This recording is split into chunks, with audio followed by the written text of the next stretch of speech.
One Punch Man started as a parody, but is it a parody anymore? The quickest way to explain a genre parody is that it's a story that takes the tropes of the genre and puts a funny spin on them. OPM started off joking about the action genre, but it seems to have moved away from that. It made fun of long drawn-out battles by creating a hero that ended fights in one punch, but by the time it enters the final section of the Monster Association arc, the exact type of long fights it was mocking becomes commonplace. The final fight between Saitama and Garou is 9 chapters long. The chapter lengths range from 23 pages to 79, so it's longer than your average 9 chapters in a battle manga. Before, the manga would mock long dramatic backstories like Genos and Dr. Genus, but now, characters like Blast and Tatsumaki unironically have detailed or tragic backstories.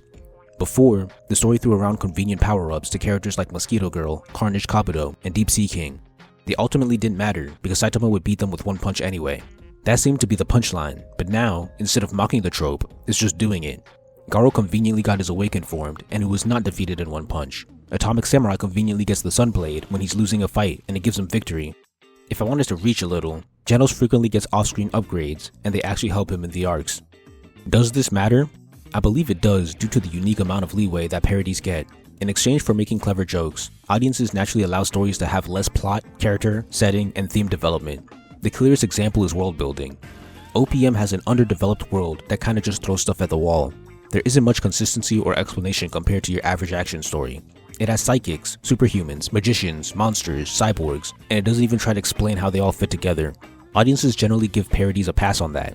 Superhero stories with teams like Justice League and Avengers build up each character individually before joining the worlds, but a parody like The Boys can just skip to when they're already a team. For me, if a story stops being a parody, it starts losing its parody license. It loses the leeway to slack off in other areas of writing. That's how I feel about One Punch Man, especially the Monster Association arc. The lack of proper world building, the convenient power-ups, the nonsensical power escalation, the weak character and theme writing, all of these things that I used to let slide are now becoming actual flaws and drawbacks because it's simply playing the tropes straight now instead of parodying them. In conclusion, One Punch Man's parody license allowed it to dodge other storytelling responsibilities in exchange for jokes. But as it became the thing that it was making fun of, it has lost its license and the evaded responsibilities have come back into play, exposing the weaknesses of the writing.